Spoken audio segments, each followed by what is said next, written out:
Olá, eu sou o Lucas Gini e esse é o Freela Podcast, onde eu entrevisto freelancers e autônomos. Se puder, ajude o podcast a continuar dando uma colaboração de R$2 ou mais por mês lá no apoia.se/freelapodcast e bora pra entrevista. Então, é uma defesa que eu faço para todo mundo, assim, as pessoas às vezes falam, tem dicas para escrever? E eu falo, tem, e tem as dicas para falar também, sabe? Eu acho que a gente tem que pensar quem escreve, né, quem trabalha de alguma forma defendendo o seu trabalho, o valor do seu trabalho, inclusive, precisa saber verbalizar. Seja designer, seja a profissão que for, você precisa saber colocar o que você acredita para fora de um jeito fluido, de um jeito coerente e de um jeito que você esteja pronto para argumentar se algo sai diferente do esperado, né?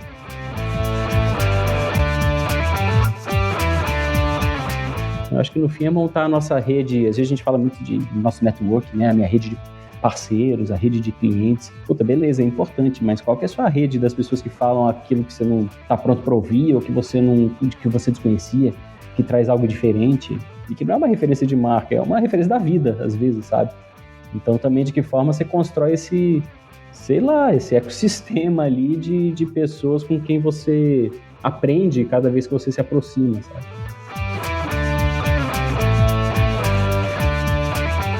Eu acho que é o entusiasmo, assim, é muito fácil no universo autônomo ali cair em algumas armadilhas de o mundo acabou e o mundo é incrível, sabe? Fechei um projeto, sou o máximo, não fechei, ninguém gosta de mim. Eu acho que tem essas ondas aí perigosas e que eu acho que se as pessoas puxarem o histórico, elas vão ver que elas não se justificam, sabe? Um projeto fecha por inúmeros motivos, assim como um projeto não fecha por outros inúmeros motivos, assim, não é muito, gostam muito ou não gostam mais de mim, sabe? Eu acho que tem vários outros fatores, né?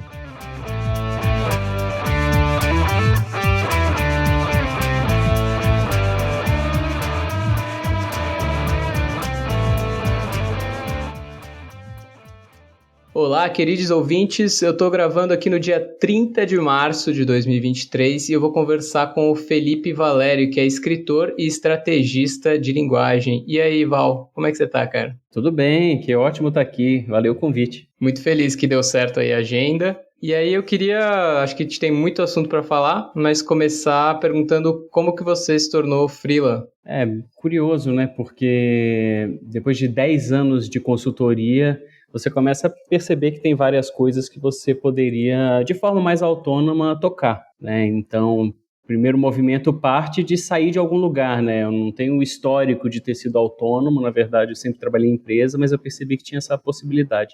Poderia falar que é simplesmente uma questão de carreira, né? De poder abraçar as coisas de um jeito diferente, mas também acho que é uma questão familiar, né? Eu tenho filhos, né? Tenho um casal de gêmeos que hoje eles têm 6 anos, mas eles eram pequenos quando eu tomei essa decisão. E um dos motivos de tomar essa decisão era também poder circular com eles em lugares diferentes. Por exemplo, a gente se mudou, a gente foi morar numa chácara, então a gente veio para o interior, isso antes de pandemia, né? Antes de tanta gente acabar seguindo esse caminho também, a gente fez esse movimento, então tem muito também de uma estrutura familiar que me permitiu e me deu força para que eu pudesse fazer o que eu gostava e, ao mesmo tempo, ter um pouco mais de liberdade, né? Eu não digo tempo, né? Eu acho que a gente vai poder falar um pouco aqui hoje. Eu acho que tem um pouco de uma ilusão, né? Um jogo meio aéreo, assim, do que o freela trabalha um dia e fica os outros 6 na piscina, assim. A gente sabe que não é assim, mas de qualquer forma você tem ali um poder de escolha maior, né? Sim, total. E aí, cara, você falou depois de 10 anos de consultoria, e aí explica um pouco melhor, porque, na verdade, não... talvez as pessoas pensem em consultoria, você dando consultoria para outras pessoas, mas é um escritório de consultoria de marca, né? Conta um pouquinho mais aí. Eu trabalhei, na verdade, fui construindo muito do meu conhecimento da minha carreira na Interbrand, que é uma consultoria de branding global. Eu entro lá como um redator júnior em 2009, então eu já trabalhava como redator em outros lugares antes, tinha trabalhado no Submarino, tinha passado por uma agência que na época se chamava Decidindo também, uma agência BTL, e eu chego na Interbrand com uma cabeça de escrita, mas lá eu descobri que as coisas eram diferentes, né? Você tinha ali de alguma forma a possibilidade de criar alguns estilos de escrita, além de só escrever em nome das marcas. Então, fui construindo a minha história dentro da consultoria, né? Quando eu saio da Interbrand, eu saio como diretor de identidade verbal. Então, fui curtindo muito a capacidade, né, que as palavras tinham para as marcas ali, fui abraçando cada vez com mais força. Então, os projetos de marca que tinham relação com naming, identidade verbal, tom de voz, linguagem, nomenclatura, eles acabavam ali passando por perto da gente ali que ficava nessa área de linguagem. Pode crer. E aí a estratégia veio naturalmente a partir desse fluxo, assim, porque a princípio era a identidade verbal, e aí como que você se envolveu na estratégia também? Foi já dentro de escritório, aliás, ainda dentro de escritório ou já como autônomo? Eu acho que isso nasce dentro da consultoria, que tinha também a liberdade para que as áreas encostassem nas outras áreas, né? Eu acho que eu falo liberdade, mas também toda consultoria, toda agência tem esse desejo, na verdade, né, de que as áreas sejam um pouco mais fluidas. E eu fui percebendo que isso era possível lá, conhecer um pouco mais dessa história, dessas entregas, né? E no fim das contas eu fui percebendo que a linguagem é um fio condutor para muita coisa, né? Então aqui a gente fala, como é que a gente consegue construir um posicionamento mais interessante por meio da linguagem? Primeiro veio o que é verdade estratégica, né? Então a linguagem não está ali para contar aquilo que não é verdade, mas de alguma forma eu fui notando que as palavras elas poderiam sim criar um outro tipo de engajamento quando a gente faz uma formulação ou uma proposta mais estratégica, sabe? Era uma forma de sair de alguns termos de sempre, algumas construções de sempre, que erradas não estão, mas elas estão muito próximas do que muita gente está criando. Então, acho que veio também dessa conexão. Putz, será que é possível pegar, a partir de uma entrega de linguagem, começar a reconstruir ou repensar, ou até mesmo colocar a narrativa mais cedo no projeto, né? Então, normalmente é muito escalonado, né? Depois vem a outra etapa, depois segue a etapa de visual. Então eu tinha na cabeça que os projetos, que delícia se eles fossem um pouco mais literatura, sabe? Que delícia que as palavras, em todos os momentos ali do processo, elas pudessem ser, sei lá, gostosas, assim, dá vontade de ler, dá vontade de abraçar. Então acho que vem muito disso, assim, eu acho que independente se é uma questão do tanto que isso leva para a estratégia ou não, eu acho que é uma questão de que isso leva para tudo, né? Eu acho que no universo de identidade visual, dependendo da narrativa que você constrói ali, você cria um outro tipo de engajamento também. Então, para mim, a entrega de linguagem ela é uma entrega que transcende qualquer coisa que a gente vai fazer, sabe? Eu conversando com os meus filhos, talvez eu esteja de alguma forma tentando puxar, né, uma linguagem ali que seja mais próxima, mais humana e que de alguma forma ali traga um conforto para a nossa conversa, dependendo do que é. Então, acho que a linguagem escapa do branding, assim. A linguagem eu acho que todo mundo que pode entrar em contato com ela, viver ela com um pouco mais de curiosidade até, de descoberta, né? Seja escrevendo as suas coisinhas escondidas, seja falando em voz alta as coisas que você acredita. Para mim, ela é um catalisador de mudança. Cara, demais. É engraçado, hoje eu estava ouvindo um podcast sobre política, assim, e aí falaram parecido com o que você acabou de dizer, assim, tipo, cara, eu converso com meus amigos e com a minha mãe de jeitos diferentes, né? E isso é muito óbvio, assim, a gente não para pensar, mas acontece. É bem isso mesmo. Faz parte dessa construção, né, cara? Faz parte desse... É curioso, né? Porque quando a gente fala de marca, né? A marca tá ali, de alguma forma, determinando várias das suas premissas, né? O que ela acredita, que jeito que ela quer se projetar, como isso vai para fora, quais são os seus grandes princípios, né? As suas verdades. E, de alguma forma, tudo isso que a gente está falando em voz alta tem ali um pedaço dessa história que é a tradução, né? Tradução não no sentido de transformar uma palavra simplesmente em outra, mas a tradução disso para o mundo do lado de fora, né? Então, acho que essa é a beleza da expressão. E aqui eu falo como identidade verbal, mas como identidade visual também, sabe? Eu acho que essa é a beleza da expressão, assim. Cara, que poderoso aquilo que a gente acredita. Como que a gente garante que esse poder, ele continue quando a gente vai para fora? Às vezes eu brinco, né, que a gente não pode ter um posicionamento que é pimenta malagueta e uma identidade que é orégano, sabe? Então, assim, não dá, isso não funciona, assim, porque cria ali um entusiasmo, putz, a gente é tudo isso mesmo, a gente é esse poder todo, a gente é isso que a gente defende. E aí, às vezes, isso vai para a identidade, para a expressão, alguns julgamentos vão surgindo, putz, será que é tudo isso? Estou com um pouco de receio.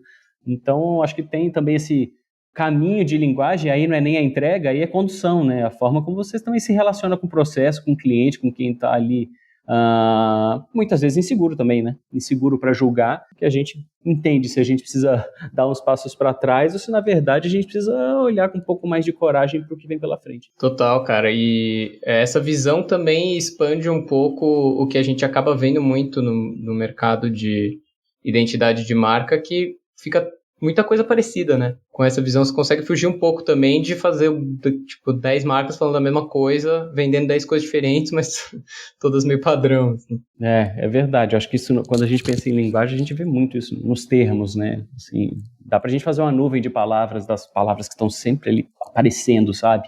Então, e de novo, elas não estão erradas, né? É que, cara, como é que a gente começa a temperar um pouco essas histórias, sabe? Como é que a gente sai do proativo, sabe?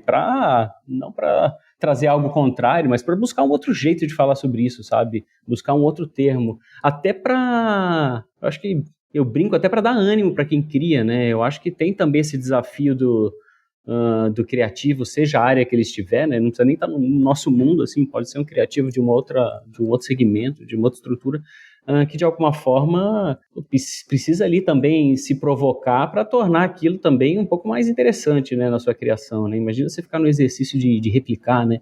No exercício ali de alguma forma de repetição de termos que você tem a sensação de que já havia essa história antes e que, você tem vontade de contar uma diferente, né? Então, eu acho que o grande desafio de mexer com linguagem é esse. Como é que você garante que isso não fique parecido com o que sempre é feito, né? Mas que, ao mesmo tempo, fique parecido com o que a estratégia defende, né? Porque também é muito fácil, né, a gente pegar uma estrutura que é mais rígida, deixar ela muito solta e, na verdade, isso se torna insuportável como processo depois, né? A marca não segura, né? A marca fala, caramba, não consigo, porque eu acho que tá demais para mim, sabe? Aquela coisa de também se olhar no espelho e não se reconhecer. Então, acho que o desafio é mexer um pouco nessa estrutura ou provocar de uma forma mais criativa, mas sem deixar de ser, né? E tudo isso depois conseguindo a aprovação do cliente ainda. É verdade. Aí eu falo que aí entra outra linguagem. Se você pega um PDF, se você pega um PDF de uma entrega de identidade verbal e manda para alguém, eu acho que provavelmente a pessoa vai olhar e falar, peraí, o que está acontecendo? Eu acho que parte da entrega, eu sempre defendi que a apresentação é uma entrega. É curioso isso, né? Às vezes o esforço ele é tremendo assim na criação do que vai ser mostrado e o treino, né, a sua estrutura mental, uma preparação mínima ali de que perguntas podem surgir ou os pontos ali que você pode julgar que são um pouco mais ásperos, né? Como isso pode ser defendido caso isso seja levantado. É um exercício meu que faz parte do processo, assim. Eu sempre acreditei que a apresentação é também uma entrega, sabe? Então, acho que por isso também eu acabo, não sei, chegando um pouco mais confiante nesses momentos por ter, de alguma forma, treinado antes, né? Imaginado isso antes. É o tal do apaga slide, muda a ordem, puxa, tira texto, fala, putz, isso em voz alta não ficou legal como eu imaginava, ou parece que aqui está truncado, e se está truncado para mim, em algum momento ali eu perco esse pessoal. Então, é uma defesa que eu faço para todo mundo, assim, as pessoas às vezes falam tem dicas para escrever? E eu falo, tem, e tem as dicas para falar também, sabe? Eu acho que a gente tem que pensar quem escreve, né, quem trabalha de alguma forma defendendo o seu trabalho, o valor do seu trabalho, inclusive, precisa saber verbalizar. Seja designer, seja a profissão que for, você precisa saber colocar o que você acredita para fora de um jeito fluido, de um jeito coerente e de um jeito que você esteja pronto para argumentar se algo sai diferente do esperado, né? Não é dar play, não. Se fosse, né, seria bem mais simples. Muito fácil. E, cara, quando você fez esse movimento de passar a trabalhar como autônomo, você já tinha preparado o terreno, assim? Você já pegava freela fora o emprego fixo quando você estava no escritório? Como que foi esse processo até falar, beleza, é a hora da transição? Eu tive eu tenho um cliente, tenho, né, porque ele está comigo há muito tempo, que ele nem parecia um trabalho autônomo, né, nem parecia isso. A Natura, em algum momento, há 6, 7 anos atrás, né, por meio da agência Inob, ela chegou em mim e falou, a gente quer mudar o estilo das embalagens, né, da Natura Humor, da linha Natura Humor, a gente quer fazer de frase. Então esse vai ser o novo conceito, assim, vão ser frases que brincam com cada tema de cada linha dentro dessa linha maior, e se eu topava ser um frasista. Foi a primeira vez, inclusive, que eu ouvi essa expressão, assim, me senti até meio miloura, assim, sabe? Então eu falei, a gente precisa de um frasista. Eu falei, um frasista? A gente precisa de alguém que seja capaz de criar aí um volume de frases dentro de diferentes conceitos e que ainda assim esteja amarrado. E eu estava na Interbrand, então eu pensava, caramba, eu trabalho com linguagem, então existe algo aqui um pouco mais intuitivo, que é eu criando essas frases, de alguma forma eu vou cuidar para que elas estejam dentro de um tom, né, dentro de um mesmo universo. Acho que seria mais difícil se tivesse muita gente criando ao mesmo tempo. E esse projeto sempre me acompanhou, porque como eu faço as datas comemorativas, né, as frases das datas comemorativas, ou uma embalagem de uma coleção muito nova que nasce, enquanto eu estava na internet sempre aparecia. Então, a cada 2, 3 meses vinha um projeto das frases que eu fazia junto ali, porque era super possível. E aí, na verdade, foi o primeiro jeito de eu ir testando, sei lá, a sua capacidade ali, até porque era um trabalho bem mais autoral também, então isso veio junto, né? Vem ali um trabalho de marca, que é para uma marca muito interessante, que acho que todo mundo tem muita afinidade com o que ela acredita, que vinha para uma linha humor, que eu falei, caramba, uma linha ainda gostosa, né, de trabalhar, assim, que ela já tinha uma temática mais solta, e que eu poderia ainda ali me colocar como um profissional, enquanto estava na consultoria. Então, acho que a Natura foi o grande lugar ali, principalmente pela frequência, porque eu acho que o receio que as pessoas têm também, eu fiz um trabalho, 3 anos depois não aconteceu nada, né, assim, né, será que os outros projetos vêm? Como o da Natura era frequente, né? Imagina, Dia dos Namorados, Dia dos Pais, Dia das Mães, Ano Novo, Natal. Isso, de alguma forma, repetia e a gente mudava as frases de um ano para o outro. Até uma coisa curiosa, né? Eu fazia as frases quase um ano antes, né? Do ano seguinte, porque tinha a questão de manufatura e tudo. Então, eu sempre tive frequência. Foi um grande, um job que não tem fim, eu faço até hoje.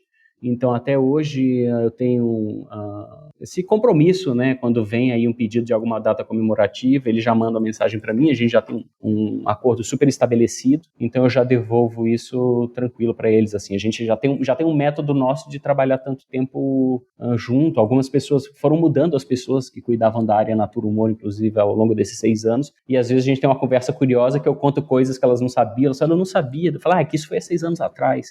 Então, eu acabei ficando com massa, bastante lastro, assim, da questão das frases dessa linha especificamente. Então, foi meu grande go long, as pessoas chamam, né, de go long, esses projetos que ficam sempre voltando. Eu acho que foi meu grande go long enquanto eu estava na consultoria. E aí, daí mesmo você foi conseguindo puxar outras coisas, assim? Porque imagino que, por mais que seja um job com frequência e tal, não cobria a grana que você tinha que receber mensalmente para continuar a vida, criar os seus filhos e tal. Sim, tinha o desafio que é qual o tamanho da coragem, né? Eu acho que é uma pergunta que todo mundo se faz. Não tem uma grama ali necessária. Pode ter uma grama que vai ficar verdinha, mas às vezes ela não está bem cortada, né? Então tem um lado de fora que não adianta. Você não pode falar que você conhece se você ainda não pisou nele, né? Então tem muito mais. Eu acho que é uma programação também que ela é uma programação mental, né? Então você saiu mesmo, né? Porque tem quem saia, mas nunca saiu, né? Então você saiu mesmo. Qual que é a sua organização mental para isso? Qual que é a sua organização mesmo de infraestrutura? Assim, você consegue amanhã pegar um trabalho e começar a fazer? E qual que é a sua organização financeira antes disso, né? A gente sabe que acho que existe uma diferença gritante, né? Quando você abre uma empresa e quando você trabalha em outra. Eu trabalhava em regime CLT, né? O dia certo, né? Você começa a trabalhar para um cliente, às vezes é 60 dias, 65, 30, e depois volta o outro em 45. Então, para mim, não era negociável sair sem ter uma reserva. Não era negociável, assim, especialmente pensando nas crianças e tudo. Então, também me programei a partir disso para garantir que eu tivesse com o que contar. Foi muito curioso porque eu acho que o meu último dia foi numa segunda-feira e terça-feira eu fechei um projeto, terça de manhã, então eu falei, nossa, é isso aí, acho que o caminho é esse. Foi um projeto até longo, assim, de uns 3 meses, foi um projeto para SpinPay, que falava de pagamento instantâneo quando a gente nem falava de Pix, tanto é que eles foram, né, comprados pelo Nubank, eles são agora o Nupay, né? Mas foi o primeiro projeto, assim, eu saí 3 da tarde numa segunda, às 9 da manhã eu tive essa reunião e deu tudo certo.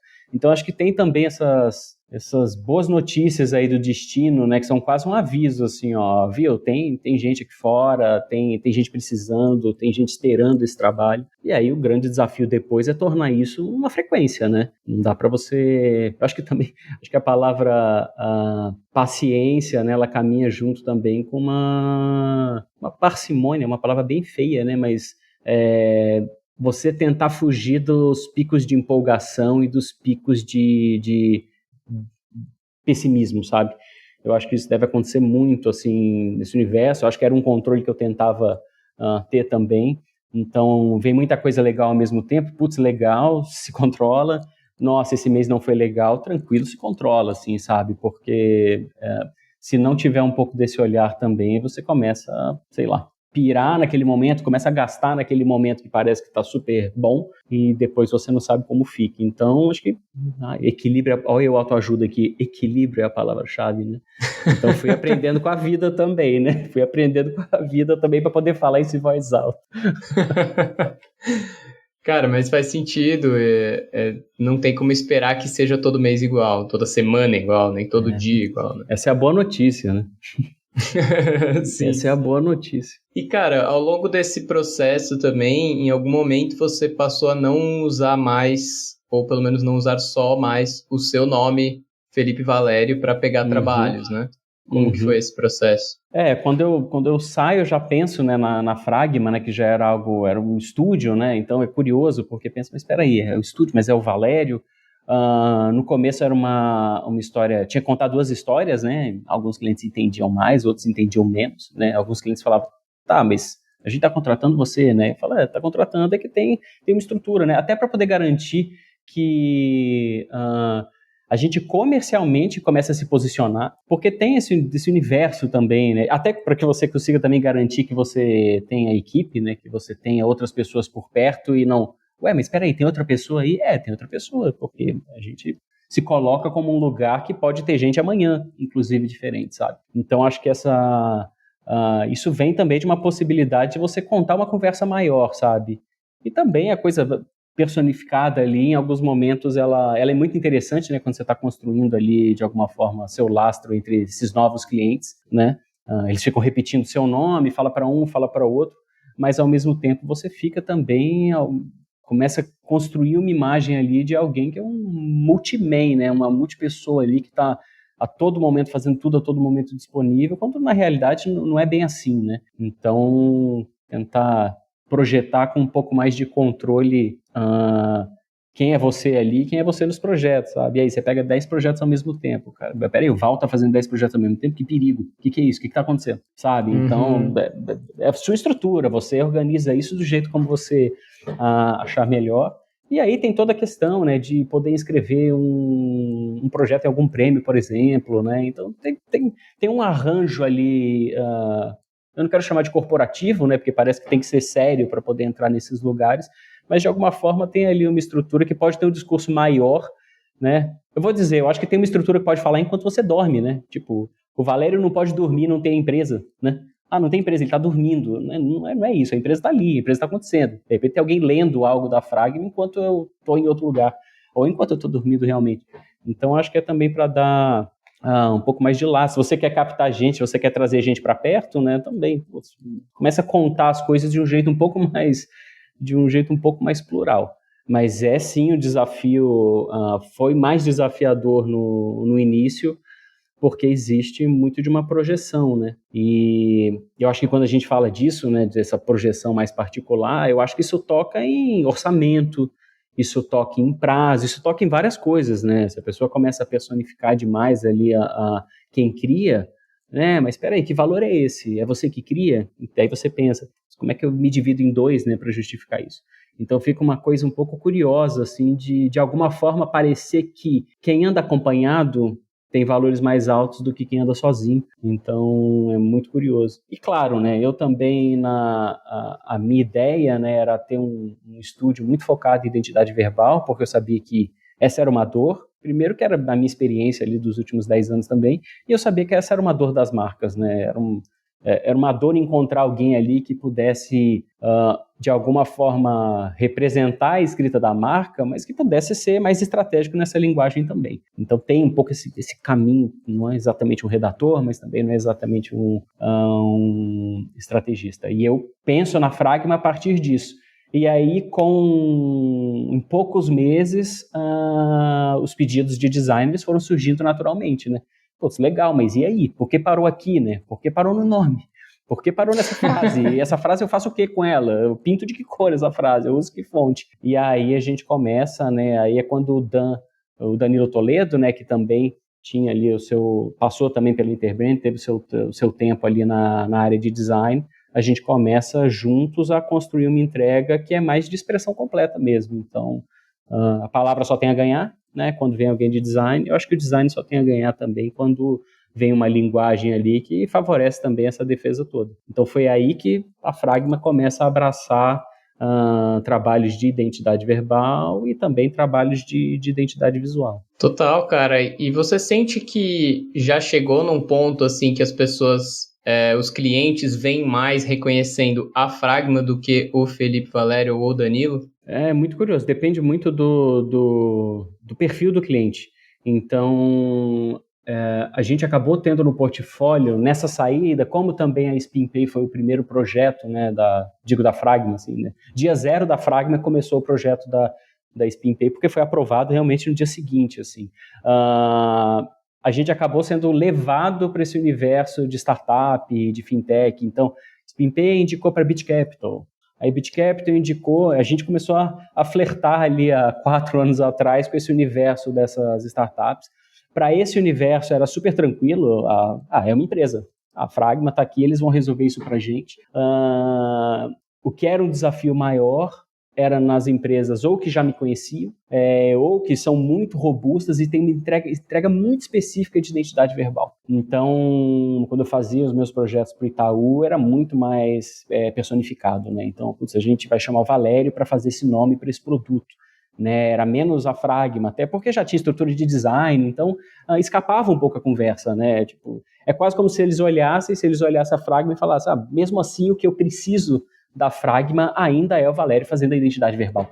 Então escapava. Então para esses clientes era pessoa física, assim, sabe? Chama o Val para a gente fazer esse momento do projeto com ele. Então, às vezes eu encontrava outros parceiros de design, eu me encontrando, tinha mais gente nesse arranjo, né? Mas eu era chamado muito mais para fazer uma entrega muito específica. Então a gente foi flertando com isso, era, sabe, fevereiro chama o Val, em março a gente está fazendo um projeto para uma fintech super estruturado, com entrevista, estratégia, faz workshop, né? Não tinha ainda pandemia também, a gente fazia alguns workshops físicos também, depois deu para migrar para o digital, mas ainda tinha essa questão de workshop com bastante gente físico ali. Então a gente fazia o processo todo e era enxergado de alguma forma como empresa. Eu acho que em 140 caracteres me dá a sensação de que quanto maior a sua jornada / escopo com o cliente, mais ele vai te enxergar como uma empresa, sabe? Naturalmente, assim, ele vai ver gente diferente, ele vai ver que tem uma parte que é de estratégia, ele vai ver que tem uma parte que é design. Entram outros interlocutores e vão falar, cara, não dá para eu chamar o Danilo de Val, né? Então, assim, outros nomes vão surgindo na mesa, o nome da empresa vai surgindo. Mas ainda tem um pouco dessa diferenciação. Não é incomum eu receber um WhatsApp assim, oi Val, né? A pessoa não me conhece, eu falo, como é que chegou esse caminho para a pessoa falar esse oi Val, sabe? Mas acontece. Muito bom. E aí a gente estava falando dessa variação dia a dia aí, de como que é a grana entrando e o trabalho também. Você costuma se organizar com uma rotina, assim, até para... Você falou que toda essa mudança para ser autônomo também veio junto com uma mudança de cidade pouco tempo depois, de ter tido seus filhos um pouco antes. Como que é para coordenar todos os horários aí, vida pessoal, trampo? É uma pergunta bem curiosa até, porque eu acabei fazendo esse movimento antes da pandemia. Sempre que eu falo que eu moro no interior, eu moro em Piracicaba, sempre que eu falo que eu moro em Piracicaba, as pessoas pensam, caramba, a pandemia, né? Todo mundo se mudou, né? Porque a gente se mudou antes. Né? A diferença é que eu ainda ficava bastante em São Paulo. Então, voltava na quinta, voltava na sexta, aí eu precisava contar com a rede de apoio, né, que com certeza ali a maior protagonista dessa rede é a Vanessa, né, minha esposa, porque tinha esse desafio de... Não tinha essa coisa de fazer uma reunião remota. Não era que os clientes não queriam, os clientes não desconheciam, a gente não sabia o que era o Teams, a gente não sabia o que era o Zoom. Então, assim, naturalmente, qualquer reunião, se fosse uma reunião de 20 minutos, ela era uma reunião presencial. Você até poderia resolver no telefone, mas eu fui muita reunião curtinha, sabe? Porque não existia essa história também da pandemia. Então, tinha esse arranjo que era a minha rede de apoio. Poder contar com alguém enquanto eu estivesse, porque os meus clientes, eles são de São Paulo, né? A maior parte deles. Então, de qualquer forma, eu sabia que essa mudança não era uma mudança para eu começar a trabalhar o mercado de Piracicaba, sabe? O mercado aqui de Campinas, né? Das cidades da região. Já era ali um objetivo que eu continuasse com esses clientes de São Paulo. Com a pandemia, aí foi até curioso, essa história é muito louca, porque eu tinha uma apresentação de naming, né? Eu fiz essa apresentação de naming, e que foi online, mas as pessoas ainda estavam entendendo. As pessoas falaram, gente, eu acho melhor a gente não marcar nada presencial. Mas a gente não sabia o que era, exatamente, não tinha nem nome, eu acho, a coisa, né? Então, acho melhor a gente falar, porque estão falando de gripe, estão falando de algumas coisas. Eu fiz essa apresentação de naming, tinha umas 30 pessoas. Eu falei, nossa, quanta gente, né? Porque a gente não está acostumado, assim, né? Isso é uma coisa que acontece em summit de consultoria global, assim. E nessa reunião, terminou, foi tudo bem. Eu liguei para a Vanessa.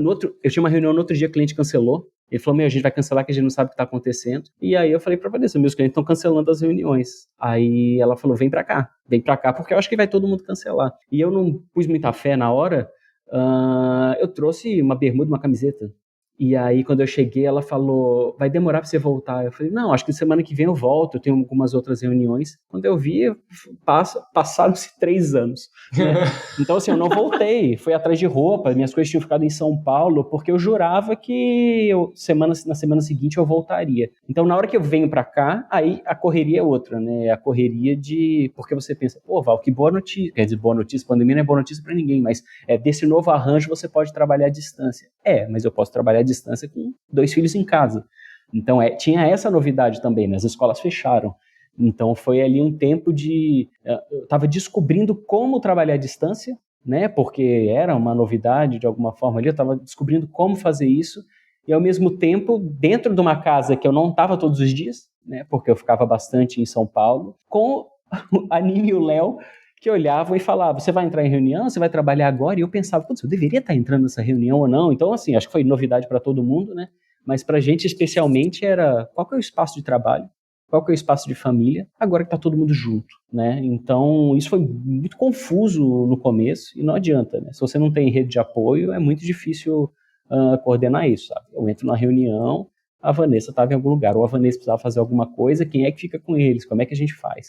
Porque teve uma coisa curiosa que foi muita gente foi afetada, né, pela pandemia, não vou nem falar de negócio, mas muita vida foi afetada, mas quando a gente fala de negócio, muita gente foi afetada, mas para quem trabalhava de alguma forma ali com marcas, acho que principalmente para mim, parece que abriu também um portal ali cara, contrata a pessoa, ela trabalha à distância, está tudo bem.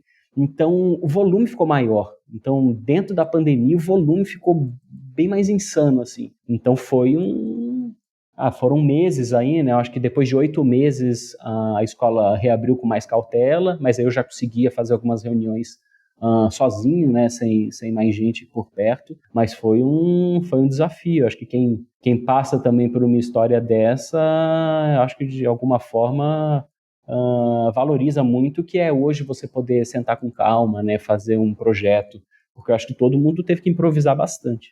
Total, cara. E você sente que chegou num ponto de uma certa estabilidade, agora com a pandemia bem mais controlada e tal? Tipo, hoje você consegue, e você pretende ter uma rotina mais regulada com horário e tal? Depois que as crianças voltaram para a escola, né, ainda teve bastante uso de máscara, mas já tem um tempo que eu tenho uma rotina de empresa. Então, tenho famoso põe alarme, sabe? Põe alarme, arruma as crianças vão para a escola, eu subo para trabalhar e eu trabalho o dia todo, né? Eu trabalho, deu 6 horas, fala, agora a gente busca as crianças na escola.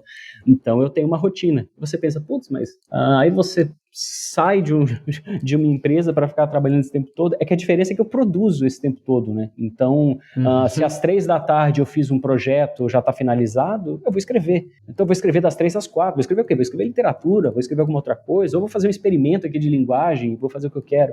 Então, mas eu coloco esse espaço no dia como um espaço produtivo, não é, putz, esse é o seu horário de trabalho, não sei se eu chamo assim, é o horário que eu tenho que fazer, sim, os projetos, mas é o horário também que eu posso flertar com a linguagem em outros universos, sabe? Mas eu cuido, né, eu garanto para que eu fique dentro desse processo, sabe? Então, segunda, terça, quarta, quinta e sexta, todo dia eu venho para o escritório, abro o computador, vou fazer os projetos que estão em movimento, né? Sempre tem algum projeto acontecendo, independente da fase do projeto, mas é um dia normal de trabalho. Eu acho que o ambiente também, acho que o ambiente que é mais corporativo, né? Acho que cada empresa também tem a sua essência, o seu jeito ali, mas você acaba notando também que você tem um volume menor de alinhamentos, né? Pelo menos na minha estrutura, tem um número menor de alinhamentos. Então, acho que eu posso dizer que a maior parte do tempo é um tempo de produção mesmo, sabe? Não tem a burocracia sempre, mas é um tempo de produção. Então, eu brinco que das 9 às 6, nesse formato que eu tô, me sinto muito mais produtivo, né, do que das 9 às 6 em um lugar que precisa ter muito alinhamento e naturalmente vai sempre ter, porque são equipes maiores, tem muita gente envolvida, né, mas aqui eu consigo usar mais do tempo que eu utilizava para alinhamento para produzir mesmo. Acho que é um jeito gostoso de pensar na sua profissão, né, o que você faz quando você não está fazendo, né? Eu acho que é uma pergunta que eu sempre me questiono, assim. Eu não sei se isso acontece com todas as áreas exatamente, mas eu acho que a área da escrita ela é especial nisso, né? Você não fala eu trabalho com escrita, mas eu não gosto disso, né? Você trabalha com escrita, você quer escrever. Na verdade, o maior desafio é, eu estou escrevendo X, eu gostaria de escrever um Y, sabe? Eu acho que esse é o maior desafio, né? Que às vezes você pega alguns desafios de linguagem que o próprio motivo ali é um pouco mais difícil, né? Mais áspero e tudo. Mas eu acho que quem está fazendo isso pensa, nossa, eu não vejo a hora de escrever isso aqui, terminar, para escrever uma outra coisa, né? Então, acho que essa é a beleza, assim, é sobre palavra, é sobre escrita, é sobre linguagem, é sobre, como é que eu verbalizo melhor o que eu faço. Então, no fim das contas, eu uso muito do tempo que fica nesses intervalos de reunião e projeto também para produzir. Escrever, curiosamente, né? Você deixa de escrever para a marca um pouquinho para escrever para si, para o mundo, sei lá, né? Para quem que você escreve exatamente, mas é um movimento que me faz, considerar o meu dia muito mais uma jornada, assim, de linguagem do que que não dá 6 horas. Não sei, às vezes eu não quero que dê. Às vezes eu quero que pareça que demora, sabe, para chegar o horário. É interessante isso porque já está meio embutido o projeto pessoal, uma coisa mais satisfatória e sem necessariamente prazos e aprovações mil, né? É verdade. Eu acho que isso, não sei, sempre fez parte, assim, do que eu gostava muito de fazer, né? Então as pessoas falam, como é que é escrever para marca? Eu sempre penso, eu vou contar como é que é escrever, né? Porque escrever que é a coisa, né? Estou escrevendo para a marca hoje, poderia estar escrevendo para outro lugar, para outra coisa. Então, a coisa literária, né? Os projetos que de alguma forma transcendem ali o mundo da marca, para mim eles sempre caminharam juntos, né? É curioso, porque eu levei um portfólio quando eu entrei na Interbrand, mas eu levei um livrinho também. E eu lembro que a Ana Puccini, que quem me contratou, né, ela olhou e falou bem assim, cara, eu gostei desse livrinho. Né, quando a gente vê, a gente não está mais falando do portfólio, assim. Então, acho que foi o jeito de mostrar a minha conexão com linguagem ali também. Então, esses projetos sempre me acompanharam, eles sempre foram um desafio, né, porque eu fazia ao mesmo tempo, mas eu sempre contei também com uma rede muito legal de parceiros, você inclusive, né, então eu brinco que eu sou um designer frustrado, adoraria saber fazer as coisas que vocês fazem, então eu ia atrás. Então, o Leopoldo Leal fez o projeto do Sem Castas, de microcontos. O Pedro Matos fez o Encosto Não Se Discute. O Francisco Martins fez o projeto do Hotel Trombose. Você fez o nosso projeto das frases, né? Você fez o nosso projeto do Azar é Nosso, de microcontos. Então, eu ia também me aproximando desses especialistas para colocar esses projetos de pé, porque era tudo na parceria, né? Não tinha uma contratação, era tudo, cara, topa entrar nessa? A gente não está ganhando nada exatamente, mas a gente vai colocar um projeto legal para fora. Então eu consegui ir fazendo isso, tinha até o Pito, né? Que o Pito nasce ali incubado dentro da Interbrand, né? Putz, e se a gente aproveitasse que a gente está aqui dentro junto e fizesse também um zine nosso de literatura, né? Que não tinha nenhuma pretensão de falar de marca nem nada, era muito solto mesmo. Então até isso foi possível. Então essa é uma... eu já ouvi uma vez de uma amiga ele falando, cara, por que você usa seu tempo, né? Caramba, você não queria usar o seu tempo para outra coisa? E eu penso, caramba, claro que não, né? Eu acho que é gostoso isso, até para as histórias que você vai contar lá na frente, né? Eu sei que isso parece um pouco antigo, assim, né? Mas, de alguma forma, a gente está escrevendo para as marcas, mas amanhã as marcas mudam, né? Amanhã elas mudam de nome, amanhã elas são compradas, né? Você tem ali o seu registro da sua importância naquele processo, né? Naquela parte que cabia a você, mas quando você começa a entrar um pouco mais nesse universo, vou chamar de autoria até, não sei, parece que é uma história que fica mais tempo por perto, sabe? É uma história que quando você percebe, passaram-se anos e você está falando dela ainda, né? Então acho que a jogada sempre foi juntar. Eu não sou muito da teoria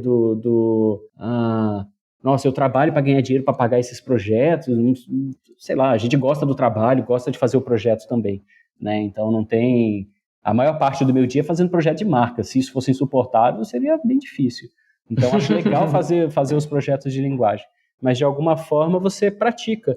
Eu brinco, né? Eu arrisco dizer, putz, será que por meio de um projeto de linguagem desse melhorou meu jeito de pensar a linguagem do Itaú? Sabe? Eu acho que isso também é possível, né? Qual que é o meu espaço de experimento? Ele pode ser qualquer um, mas que você pratique, sei lá, com um pouco mais de abertura e que isso vire depois, pô, eu testei isso e ficou legal ali, talvez um dia eu use numa marca se eu perceber que faz sentido. Então é uma coisa de exercício mesmo, é quase como se você estivesse praticando um exercício fora do jogo ali, sabe? Para sentir até onde você consegue ir. Sim, e uma coisa vira treino para outra, né? Uhum. Vai se retroalimentando, assim, bem legal isso. Com certeza, eu acho que tem nesse universo, né, de escrita, né, seja de livros e tudo, acho que tem um pouco desse eu tenho uma ideia genial, né? Nossa, eu tenho uma ideia incrível. Acho que isso no mundo criativo como um todo, né? E aí você fica pensando, caramba, como que ela começa a acontecer, né? Porque é muito difícil, né? Eu durante muito tempo, né, participava das oficinas do Marcelino Freire, que é alguém assim que não só abriu minha cabeça para a literatura, mas também me acompanhou ali no meu estilo de escrita também. Sempre foi alguém muito pertinente na cena e que sempre foi muito colaborativo, assim, sempre abriu o coração ali para falar o que achava daquilo que você tinha produzido. Então foi a pessoa que mais me influenciou a pensar, sei lá, até a liberdade dessas palavras, né, sabe? Para que ter medo quando você está falando de palavra, né? Vai na coragem. Então acho que faz parte um pouco desse movimento também, sei lá, vocês se juntando aí de alguma forma com quem pode te influenciar, né, positivamente, e não necessariamente você está falando de projeto de marca, sabe? Eu acho que no fim é montar a nossa rede. Às vezes a gente fala muito de nosso network, né, a minha rede de parceiros, a rede de clientes. Puta, beleza, é importante, mas qual que é a sua rede das pessoas que falam aquilo que você não está pronto para ouvir ou que você desconhecia, que traz algo diferente? E que não é uma referência de marca, é uma referência da vida, às vezes, sabe? Uhum. Então também de que forma você constrói esse ecossistema ali de pessoas com quem você aprende cada vez que você se aproxima, sabe? Nossa, sim, isso é importante pra caramba. Inclusive ouvir as coisas mais duras, né? Muitas vezes são as que mais te jogam pra frente depois. E se escapar dessa onda da coisa da solidão, né? Putz, ainda mais agora trabalhando remoto, né? Eu brinco, assim, às vezes o cliente fala, você tá onde? Eu pergunto, você acha que eu tô aonde? Assim, porque ele não vai falar, é difícil ele falar Piracicaba, assim, ele pode até... mas não tem nada aqui, eu digo muito mais pelo contexto, né? Não tem nada do contexto aqui que eu diga que eu estou num lugar que não poderia ser qualquer outro, assim. Eu fiz um projeto com um cliente, no fim do projeto ele falou, você sabe que eu estou em Lisboa, né? Eu falei, cara, não sabia não. Eu não sabia, né? A gente foi falar do que é a entrega, né? Acho que quebra um pouco... eu acho que alguns protocolos, né, do mundo, né, do trabalho, eu acho que eles acabam se desfazendo nisso, né? Então é menos sobre o jeito como você chega, como é que aquela mesa está posta e que café que você pede e quem está ali, né? É muito mais sobre, vamos falar sobre sua marca, né? Acho que virou um pouco um papo mais reto também. Eu brinco que eu já tive cliente que falou, Val, precisa molhar a planta, hein? Eu tinha uma planta, né? Falou, precisa molhar a planta. Eu falei, caramba, acho que isso é um pouco da evolução das relações, assim, sabe? Você vai falar do projeto, você vai falar do que importa, mas, sei lá, a pessoa tá ali se sentindo também à vontade para fazer um comentário desse. Pode crer, cara. Muito bom. E eu queria entender também como que foi lidar com a grana, como que foi e como que é, né? Porque você falou que fez uma reserva e que isso era, claro, essencial para fazer essa virada e sair de um sistema de CLT. E como que tem sido? Você conseguiu manter essa reserva? Teve que usar? Teve momentos de baixa? Você falou que até a pandemia aumentou um pouco o fluxo de trabalho a princípio, então... Eu acho que foi muito na onda dos projetos, né? Eu sabia que por meio deles viria ali a segurança também, né? Então, como que eu seguraria também um processo, por mais que eu tivesse uma reserva ali, mas um processo que poderia ser inesperado. Imagina, a pandemia. A pandemia poderia ser, sei lá, o fim dos projetos, vai? Alguém poderia ter citado um título desse, e quando a gente percebe, a gente está ali sem saber muito o que fazer. Eu acho que era muito mais uma organização desses tempos. Acho que o tempo é muito complexo, assim, quando o tempo de recebimento, né, o tempo dos contratos, ele é algo assim que é uma eterna descoberta, sabe? Você, com o passar do tempo, começa a colocar algumas regras, mas não necessariamente essas regras são regras estruturadas pela empresa, sabe? Então, você pode ter a sua regra, mas isso não funciona porque já existe uma política para pagamento de parceiros, assim. Então, acho que organizar isso também para ter um pouco mais de saúde mental, sabe? De olhar e falar assim, caramba, parece que não está entrando, mas vai entrar, né? Eu acho que você olhar, eu colocava isso em 12 meses e olhava, sei lá, imagina que eu fiz projeto dividido em 10 vezes, né? E aí você fala, caramba, o projeto meio que terminou, a gente está aqui na parcela 3, eu olhava esses 12 meses e falava, calma que tem 7 lá e não tem mais trabalho, já está feito. Então você já está fazendo outro projeto. Então vira uma onda assim também, que quando você percebe, você já está em outra entrega e você sempre tem ali algo a entrar, né? Então acho que ter a tranquilidade, que não é algo da boca para fora é muito mole, né? Mas ter essa tranquilidade também de... Cara, divide isso pelo ano, né? Que foi algo que eu sempre fiz, assim, sabe? Independente do tamanho da entrega, do valor, tu divide isso pelo ano. Ó, tá lá, tá ainda o valor interessante por mês, sabe? Pra gente também não entrar nesses imediatismos também de proposta, sabe? Entra uma proposta grande, quando você vê, você estourou champanhe, assim, calma lá, não começou, sabe? Quando que entra o pagamento de champanhe, sabe? Então, acho que é muito mais poder, sei lá, olhar com mais calma, assim. Eu acho que é fácil ficar nervoso, sabe? É fácil você ficar, não digo nem nervoso de bravo, apreensivo. Eu acho que é fácil ficar apreensivo, assim. Você olha e fala, caramba, o que está acontecendo? Porque você está entregando. Não adianta, você está fazendo entrega. Está fazendo entrega, está provando dentro de um outro projeto. Às vezes você está no terceiro, digo mais quando você sai, né? Você está ali no terceiro projeto e fala, o que está acontecendo? Eu estou no terceiro projeto e parece que... parece porque tem ali a estrutura do próprio cliente, sabe? Vai chegar. Claro, né? Siga ali suas regras ali todas certas, né? Desse compromisso, de firmar esse compromisso também. Não é que você... Não estou falando de calote aqui, né? Estou falando muito mais de um processo que ele é mais lento por uma questão de política do próprio cliente, assim. Então, eu sempre tentei colocar isso meses à frente e olhar e falar, cara, tá tudo certo, sabe? Tá tudo certo, isso vai aparecer, isso vai entrar. Eu acho que o complexo é você organizar os períodos em que, de alguma forma, você começa trabalhando sozinho, né? Os períodos em que você não vai trabalhar. Né? Porque uma empresa está sempre trabalhando, né? Então as pessoas tiram férias, a empresa continua. A empresa não para de vender projeto porque sai de férias. Mas quando você entra numa jornada ali do seu estúdio, que você ainda está mais solitário, você tira férias. Ou você não tira férias. Então você fica isso, dezembro eu não quero, sei lá, janeiro eu não quero trabalhar, quero ficar com as crianças. Aí você olha e fala, que entrada eu tenho em janeiro desses projetos que eu já fiz, que eu já finalizei, né? Se você não tem mais nenhuma entrada, você pode olhar e falar, putz, como eu vivo sem esse mês, né? Se eu tiro esse mês. Por isso que eu acho que é muito mais, hoje eu me organizo muito melhor para isso, sabe? Essa questão de, até o dia 20 de janeiro não preciso trabalhar, ou até dia 10 de janeiro eu não vou trabalhar. E aí não é muito pelo tempo, né? Quantos dias são necessariamente. É muito mais pela forma como você organizou essas entradas. Então, você não está trabalhando, mas você está recebendo. Então, e eu digo isso não é para parecer assim, é só dividir em várias vezes que você tem paz, não. Você pode receber um valor maior em dezembro. É só você organizar isso e falar, esse valor maior, ele não pertence a dezembro. Né? Ele pertence a outros lugares também, sabe? Eu acho que é um entusiasmo, assim, é muito fácil no universo autônomo ali cair em algumas armadilhas de o mundo acabou e o mundo é incrível, sabe? Fechei um projeto, sou o máximo, não fechei, ninguém gosta de mim. Eu acho que tem essas ondas aí perigosas e que eu acho que se as pessoas puxarem o histórico, elas vão ver que elas não se justificam, assim, sabe? Um projeto fecha por inúmeros motivos, assim como um projeto não fecha por outros inúmeros motivos, assim, não é muito...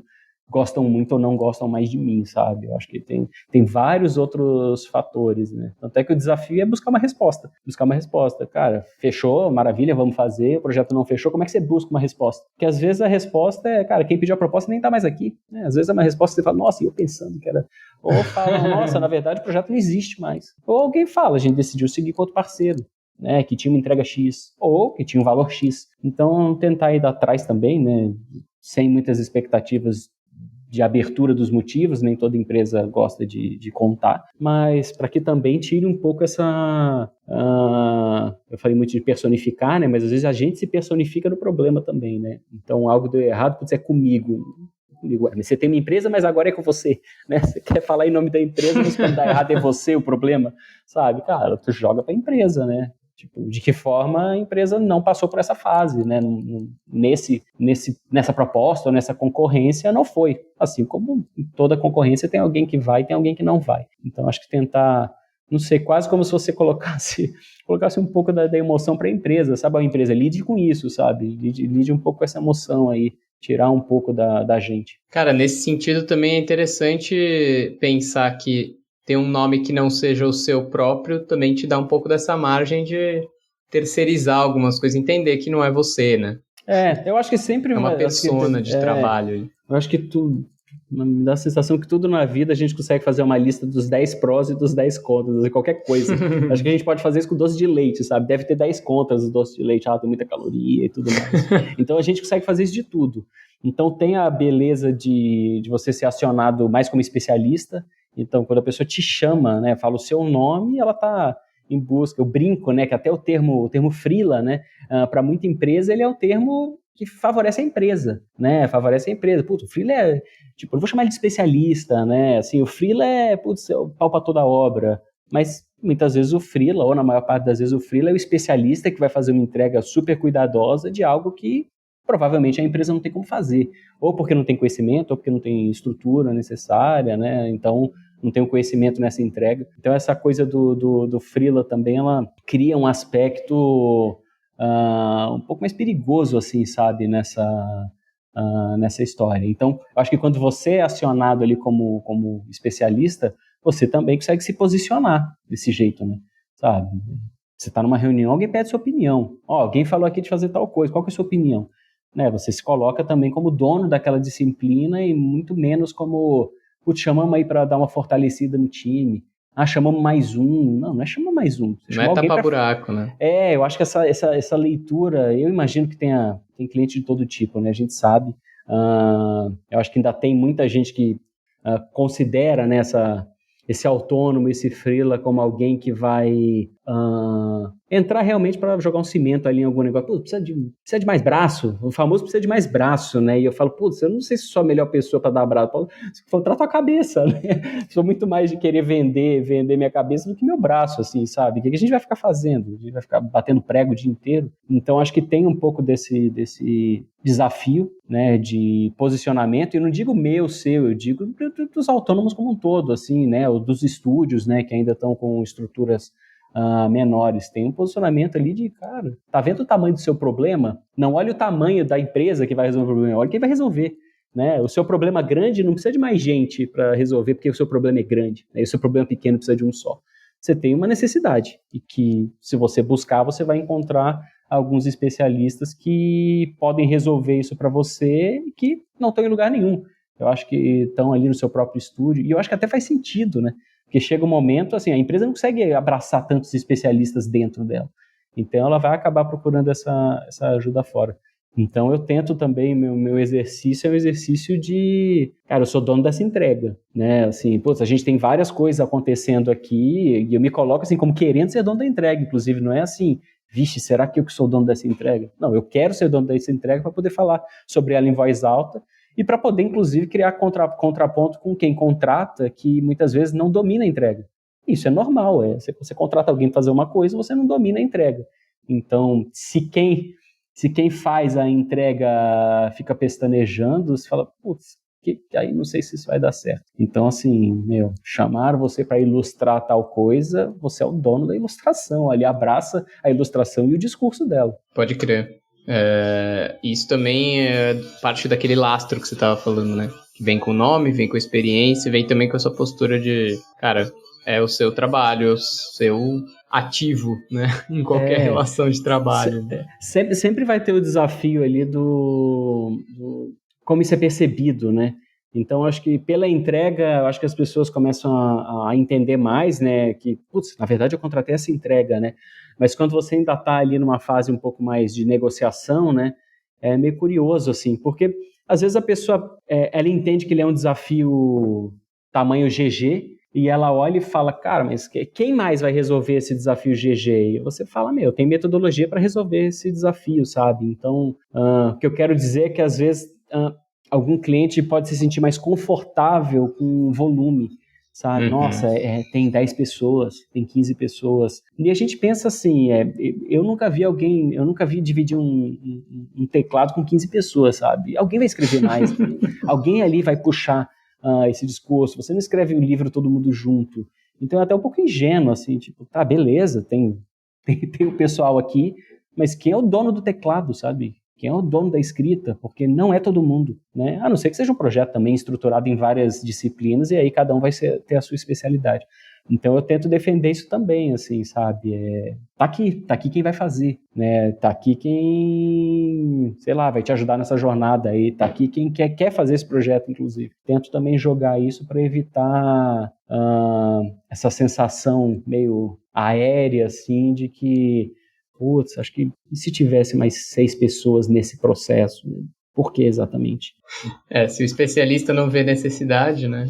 Tem que passar confiança para que ninguém mais questione isso também. Cara, e você tem algum plano de carreira, assim, seja de curto ou de longo prazo? Você tem planos do que você quer fazer? E aí acho que inclui também os projetos pessoais, né? Que fazem parte da linguagem verbal. O primeiro é estruturar, né? A Fragma vem no movimento aí de começar a criar parcerias mais íntimas, assim, mais próximas, né? Então, acho que, no fim, não tem... Acho que é um formato que funciona bem. Não vou dizer que tenha... quero cada especialista aqui. Não, quero ter esses parceiros, sabe? Quero ter gente de confiança que pode participar de entregas que, de alguma forma, não estão aqui no dia a dia. Isso acontece bastante nos projetos, né? Então, a gente sabe que tem ali um escopo que ele é mais natural de projetos de marca, mas todo projeto surge se a gente fizesse tal coisa, sabe? A gente fez um projeto para a LuBebê e precisava pensar no mascote, né? Como é que a gente mexe no mascote? A gente fez parceria com a mascoteria. Então, acho que ter esse universo, acho que é o meu movimento, né? Poder estruturar isso de uma forma super profissional e também ter esses parceiros que podem, sabe, favorecer toda a entrega, né? Então, agora eu preciso de um parceiro assim, eu preciso de um parceiro de tal jeito. A ideia mesmo é poder pegar os projetos cada vez mais estruturados. Eu acho que com disciplinas que muitas vezes não estão na casa, né? Eu acho que esse é o maior objetivo. E claro, né, isso acaba te dando também um pouco mais de, eu não digo de tempo, né? Apesar de que isso pode te dar um pouco de tempo também quando você está com essa estrutura mais montada, mas também te dá um pouco de respiro, né? Sabe? Você não é a voz de todas as falas, né? Então, sabe? Você não precisa estar a todo momento, em todo lugar, falando sobre tudo, assim. Você vê que isso é mais desgastante para quem se fala autônomo, assim, no início, né? Caramba, tudo vem para cá, né? A pergunta do pino vem para cá e a pergunta do botão que explode o mundo também. Então, vem assuntos sérios e vem assuntos mais triviais. Eu acho que a partir do momento que você constrói uma rede de confiança, eu acho que a rede de confiança que eu falo que eu tenho em casa, ela é a mesma lógica para uma rede de confiança profissional. Eu acho que isso te dá um respiro, assim, para pensar nesses outros projetos, né? E, de novo, eu nunca trato eles muito como não é exatamente uma fuga, né? É muito mais assim, poder, naquele momento que seria de fazer um projeto, eu posso começar a escrever algo mais literário, algum livro. Então, acho que essa é a graça, assim. No fim, todo mundo está querendo garantir mais estrutura para poder fazer outras coisas também que tem um interesse particular. Não dá para falar que nossos interesses são simplesmente de trabalho, assim. Não tem muito sentido, né? Com certeza. E eu falo muito mais dos projetos autorais porque é o que eu gosto de fazer, mas alguém pode querer correr uma maratona, né? Então, eu quero me preparar para uma maratona. Então, quando eu tenho mais estrutura, isso de alguma forma me dá esse tempo, me dá esse fôlego. Então, acho que cada um com a sua jornada, mas eu acho que o objetivo de todo mundo, se não de muita gente ali, é garantir que você tenha espaço e fôlego para fazer as outras coisas que você gosta e que sim podem ser produtivas ou que podem ser simplesmente você relaxar um pouco mais. Legal. E teve alguma história que foi muito marcante, assim, para você, desde que você se tornou autônomo? Teve algum momento de virada, assim? Você já comentou, lógico, do início da pandemia ali, mas tem algum outro caso que foi relevante? Eu não sei se eu vou lembrar agora de algum caso. Eu acho que eles acabam... Acho que o grande sentimento, assim, desses últimos anos é uma proximidade que eu não tinha visto assim antes, sabe? Então, a relação com o cliente. E é curioso, assim, não sou amigo deles, a gente não vai pro churrasco junto, mas durante o processo, sabe? É um processo sem medo, assim, é um processo muito naturalizado. E eu acho que isso até acaba... O melhor jeito de responder isso é a naturalidade que eu comecei a ter para incorporar coisas que são da minha vida, né, nesses processos, inclusive. Então, os clientes que me contratam, todos eles sabem dos projetos literários, todos eles sabem, né, eu já falei a história da Nina e do Léo, né, a história ali da UTI, já contei para os clientes, porque eu tenho isso estruturado até como narrativa. Então, eu comecei a perceber que era possível buscar associações, sabe? O projeto que a gente fez de Boozer, eu fiquei contando a minha jornada de ir e voltar de São Paulo pela Piracicabana, sabe? Falei, eu vou contar, antes de falar do que vocês oferecem, eu vou contar do que eu recebi até hoje, né? Então, 2 anos fazendo esse movimento, eu calculei ali a quilometragem, tinha foto do ônibus. Então, assim, parece que isso é algo muito mais natural, assim, quando você está mais dono da entrega, do que quando você tá ali em equipes muito estendidas, né? Porque daí vão falar, cara, por que ele está contando a história dele? O que está acontecendo, né? Que ele está contando a história dele? E eu acho que se alguém me perguntasse assim, o que mais te toca nesse processo todo eu não sei, poder ser mais inteiro, sabe? Acho que existe essa expressão, acho que na psicanálise, né? Você poder ser mais inteiro, sabe? Não é tipo, putz, eu tô aqui, aí quando acabou a reunião, virei uma outra coisa, assim, cara, você de alguma forma começa a dividir mais um pouco das suas percepções, até suas sensações de mundo, assim, sabe? Que você acredita, você começa a jogar ali, sabe? É menos, cadê o livro? O que é proibido falar? O que eu posso ou não falar? Eu acho que essa naturalidade também faz sentido e me ajuda nos projetos. Também acho que essa é a graça. É mais gostoso de fazer. Em Boozer deu muito certo. Cara, que legal isso. A primeira coisa que falaram por que você não usava Boozer? Né? E aí eu tinha um slide que falava que eu não sabia que vocês existiam. E aí você joga isso numa reunião, sabe? Você joga porque é a sua história. É a sua história. Não vou mentir falando que eu usava se eu não sabia que eles existiam. Então você começa também a costurar, sei lá, eu acho que eu poderia dizer ali um relacionamento, de novo, um relacionamento de projeto, né? Não tenho proximidade assim quando acaba o projeto, mas um relacionamento de projeto que é eu diria, autêntico. Eu não vou nem falar mais autêntico porque eu não estou usando ferramenta de comparação, né? Mas que para mim ele é autêntico, assim, sabe? Sei lá, alguém poder falar a dor dela de verdade ali, sabe? Não ficar um discurso também que é muito preparado e tudo. Eu quero saber onde dói mesmo, sabe? Quero saber onde está ali a ferida, né? As histórias lindas a gente tem bastante para contar. Então acho que você vai também ganhando um pouco desse tato, talvez, né? De entender ali aonde está a dor, aonde está o desabafo, aonde é simplesmente uma repetição de discurso também. Mas eu acho que esse é o ponto alto. O ponto alto da jornada é você se tornar alguém inteiro. Cara, é edificante, hein, esse discurso. Peraí, vai descer o Papa com a roupa de mentira lá. A roupa da inteligência artificial. Cara, e você consegue deixar algumas recomendações aí de conteúdo? Pode ser livro, série, filme, atividade física, aplicativo. Caramba. Pode ser os seus, inclusive. Cara, você sabe que é curioso, né? Essa história é muito boa. Uma vez me falaram, Val, me indica um bom livro de storytelling. E eu respondi, um bom livro, né? Assim, o que é um bom livro? Um bom livro, né? Ele é um livro legal. Um livro legal, ele vai falar bastante de bom livro, né? Qualquer bom livro, né? Qualquer bom filme, assim. Então, é curioso, assim, eu dou uma escapada um pouco desses livros muito de metodologia, assim. Por favor, não me julguem, né? Mas é muito mais uma questão do que eu faço com o tempo, né? Então, acho que onde eu mais aprendo de linguagem é com literatura nacional. Então, eu gosto de ler autor contemporâneo, né? As autoras contemporâneas, né? Seja poesia, seja conto, seja uma história maior, sabe? Sei lá, acho que muita gente conhece a Aline Bay, né? Você lê a Aline Bay e você fala, caramba, tô aprendendo um monte de escrita, sobre como é escrever, né? Então, eu procuro esses lugares, assim, porque o branding, de alguma forma, essas referências, elas vêm mais naturalmente durante os projetos, né? Você está ali numa busca, alguém fala, numa entrevista, alguém cita. Então, parece que essas referências estão um pouco mais próximas, assim. Eu gosto desses outros lugares, assim. Eu brincava que as pessoas falavam, putz, Val, mas você fica confortável falando em público, apresentando para o cliente, né? Você aprendeu isso fazendo?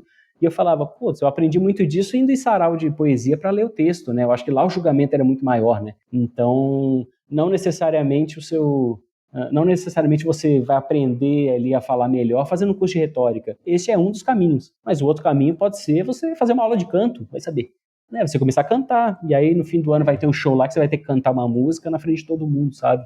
Então, acho que as referências, elas sempre vêm, esses movimentos, eles podem ser mais distantes, assim. Então, a minha primeira recomendação é não procure um livro bom de storytelling, procure um livro bom, né? Procure um filme bom, né? E procure essas histórias dentro desses lugares. Eu acho que uma outra dica é não seja tomado, não deixe, né, que a sua paixão escape por algo que não está dando muito certo. Então, essa coisa também meio de fim de mundo, assim, de caramba, não quero mais fazer isso, detesto fazer isso, não deu certo. Não deu certo, mas aí, não deu certo naquele momento ali, né?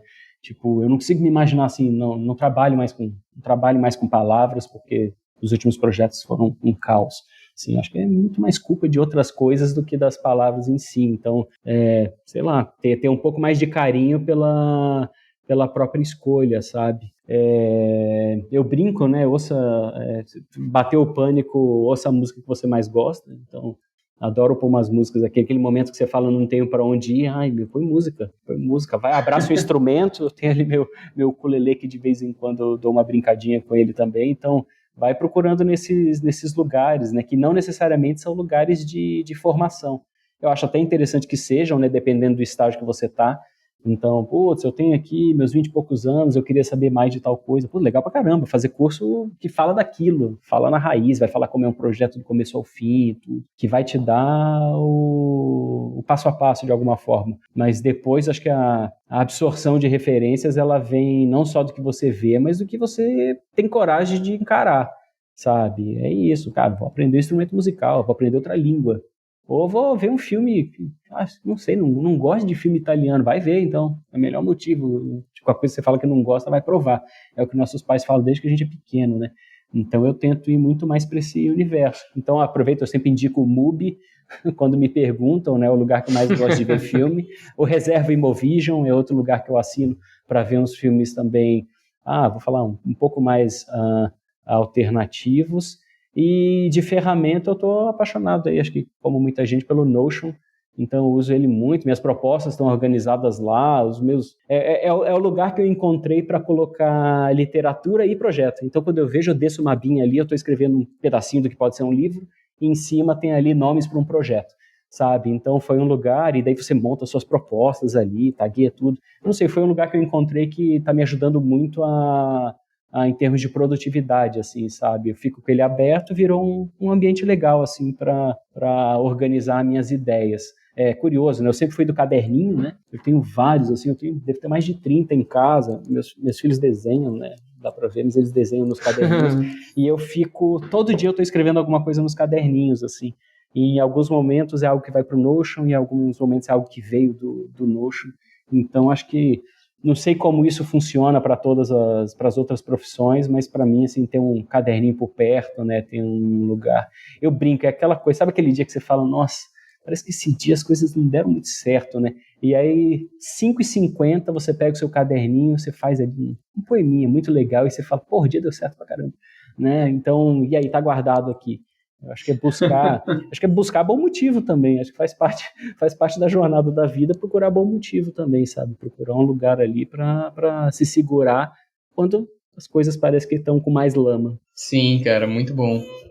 Bom, por último, então, cara, queria encerrar te perguntando se você pudesse voltar no passado e conversar com você mesmo sobre essa jornada de autônomo, que dica ou quais dicas você daria? Caramba, acho que a primeira dica tenha calma, tenha calma. Acho que essa é a primeira dica, assim, não entre num processo mental de catástrofe, sabe? Assim, eu acho que é muito falar, puta, isso não vai dar certo, isso vai dar errado, o que isso vai acontecer agora? Vai estar, tipo, tentar manter um pouco. E é algo que, claro, né? Acho que eu acabei descobrindo isso muito mais nessa jornada mesmo, né? De poder olhar para trás e falar, caramba, deveria ter tido calma, né? Eu acho que a outra dica é essa de, independente se te personificam muito, né? Se contratou Gini, contratou Val, né? Independente disso, tentar manter essa energia de empresa, sabe? Tentar garantir, porque aí você vai garantir seu processo, você vai garantir pagamento em dia, você vai garantir que as coisas aconteçam. Não vai ter o tapa nas costas e falar, ô Val, sabe o que aconteceu aqui? Você vai ter menos disso, assim. Então, você tá ali, figura ali, especialista, mas eu acho que é algo, quando eu olho para trás, assim, que poderia ter fortalecido mais ainda, sabe, cara? Legal você tá me vendo aqui, mas tem mais coisa, sabe? Tem outra história, tem outra estrutura. E aí, claro, organizar isso desde o início, né? Eu acho que a gente vai organizando alguns processos, né, sabe... Tem a coisa no começo que é você esquecer de cobrar, que parece uma coisa tão absurda, né? Uma coisa tão absurda, assim, putz, esqueci de cobrar, e agora como é que eu cobro? Umas coisas que hoje eu paro para pensar e falo, cara, que tolice, é só mandar um e-mail. Assim, é tão simples, né? Mas, de novo, acho que faz parte da primeira dica, que é não criar fantasmas, assim, né? Então, tudo é um pouco mais complexo, né? Caramba, passou o dia 10, o que eu faço? O que você faz? Você avisa que passou o dia 10 e não deu certo, né? Não caiu, se aconteceu alguma coisa, se faltou alguma informação. Então, acho que saber lidar sei lá, as coisas simples ali de um processo normal de contratação, sem que aquilo seja mais difícil. Às vezes parece que a entrega foi mais fácil do que cobrar, né? Assim, não pode ser, né? Não pode ser. Cobrar um e-mail com 10 palavras, né? Assim, deveria ser muito mais fácil. Então, acho que esse é um exercício bom. Gostaria que alguém tivesse me dado essa dica lá alguns anos atrás, assim, de tipo, relaxa e vai, nem perca muito tempo com isso, sabe? Nem perca muito tempo, assim, alguns pedidos que a gente tem, né? Alguns questionamentos ou alguns posicionamentos que a gente quer fazer, eles duram pouquíssimo tempo, assim. Eles poderiam ser resolvidos muito rapidamente. E às vezes a gente se surpreende quando a gente manda uma mensagem assim, que você fala, nossa, fiquei 2 dias pensando nessa mensagem, e o cliente fala, ok, tá tudo certo, concordo. E aí você fala, caramba, só eu não concordava, só eu estava preocupado com a resposta, né? Tipo, a gente não sabe exatamente quem está ali daquele lado, né? Então, assumir medo não dá. Às vezes é alguém ali que está simplesmente fazendo o trabalho dele também e quer ser parceiro. Então, acho que são algumas dicas. E façam uma reserva. Façam uma reserva. Muito mais para não é porque o mundo vai acabar, não é muito mais para não entrar para não usar energia pensando nisso, porque no começo é necessário bastante energia para fazer tudo, né? Inclusive os projetos. Então, se na sua lista do dia entra essa preocupação, putz, vai ser difícil criar, né? Eu não sou muito dessa viagem de que, putz, eu sentado na praia escrevo melhor do que eu sentado no prédio. Nunca fui muito dessa, assim. Eu acho que é muito mais o seu momento ali de escrito, tanto que você estimula isso, do que o lugar. Mas, de alguma forma, se você tem uma preocupação ali no meio do seu processo criativo, putz, tem muita chance de você não conseguir se concentrar ou até se libertar, né? Você não conseguir se libertar, né? Você está querendo pensar em algo que é diferente, mas tem a coisa mais real do mundo ali do seu lado, que é, vai conseguir pagar as coisas? Né? Tipo, a realidade ali parece uma âncora ali de 1 tonelada, como é que você consegue viajar? Né? Então, acho que é um exercício bom também para... De novo, não é que, caramba, ferrou, então fiquei com medo. É simplesmente para você tirar essa preocupação da cabeça. Né? A última dica é para fortalecer a primeira, né? Para ter calma, é bom você conseguir ter uma reserva. É verdade. Façam exercícios. Meditem, façam pilates. Eu falo, cara, mas já fiz. Eu faço também, cara. Então. É fácil, né? Val, obrigado demais, cara, foi ótima essa conversa, muito bom te ouvir, falando de toda essa trajetória de trampo, de projetos pessoais, que vira trampo também, é tudo ao mesmo tempo. Valeu de verdade. Não, legal, eu que agradeço. Pô, a gente, quanto mais a gente fala disso, mais a gente... É outra beleza da linguagem, né? A gente fala em voz alta e começa a raciocinar e argumentar e refletir melhor sobre o que a gente anda falando em voz alta. Então, acho que foi legal também para, sei lá, para ouvir, né? Ouvir, pensar um pouco naquilo que a gente fala, né? A gente tem uma responsabilidade do caramba quando a gente abre a boca, né? A gente pode salvar o mundo ou acabar com ele, né?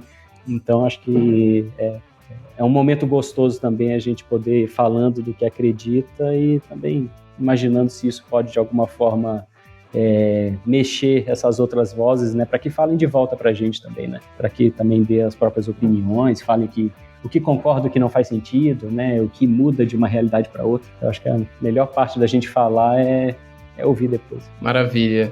Cara, obrigado mais uma vez. Obrigado pelo encerramento aí, edificante mais uma vez. Uma coisa meio profética, né? Assim, chegou o pastor, né? Obrigadão, Val. A gente se fala então, cara. Valeu, um abraço. Valeu. Obrigado, um abraço para todo mundo.